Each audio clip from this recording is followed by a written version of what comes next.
From eating a customer's order due to a small tip to the brutal murder of a driver, these are just some of the insane stories from recent years that have come from these delivery apps. On the 2nd of January 2023, a DoorDash delivery driver who goes by the name of Side Hustle Addict went to pick up a customer's food from Arby's at night. When he picked the food up from the restaurant, he went back in his car to set up his smartphone so he could record a video of him eating the customer's food.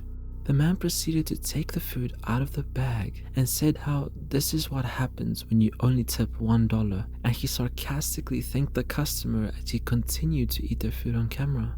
Not only is this TikToker acting entitled, as he could have just as easily not picked up the order, and he quite obviously did this out of spite, but he also admitted to eating parts of customers' orders every week, no matter the tip. However, these customers suffered an extremely minor inconvenience compared to the next story, where on February 17th, 2018, Robert Bevines shot a 30-year-old man, claiming that the customer was aggressive and threatened him, and he only shot him because he feared his own safety. Even though carrying any weapon is against Uber Eats terms and conditions, when Bevines was asked why he was carrying a loaded gun with him, he answered that he has been carrying a gun ever since he got out of the military.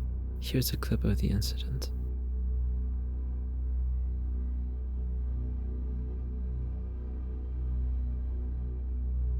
In the end though, Bevines was found guilty in less than 3 hours by the jury on counts of malice murder, aggravated assault, and assault with a deadly weapon.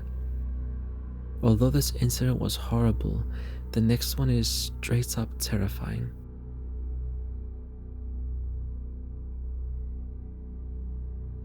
On April 19th, 2023, a 59-year-old man in Holiday, Florida, was finishing up his last delivery of the night as a driver for Uber Eats. He was delivering food to the house of a man named Oscar Solis when the man started threatening him. Solis got aggressive and attempted to rob the victim before ultimately killing him. If that wasn't disturbing enough, Solis and the victim were complete strangers to each other, with no prior history except for that one night. As the events unfolded, the victim's wife tried to contact him, but when he failed to respond, she grew concerned.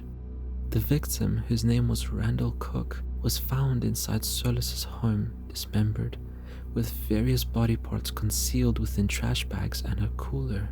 Moreover, Randall's wedding ring and car keys were also found in this psycho's home.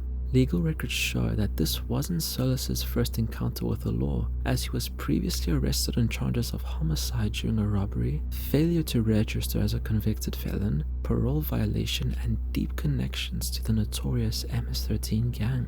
Mr. Cook, on the other hand, had moved to Pasco County to enjoy his retirement with his wife. He had taken up work with Uber Eats to try and support his and his wife's dream of a beachside retirement. While most of these stories may seem terrifying, because they are, you can prevent something like this from happening to you by being aware of your surroundings and by avoiding to order or deliver late at night. However, if you really have to order at night, make the driver leave your food on the front porch if possible to avoid physical contact with them.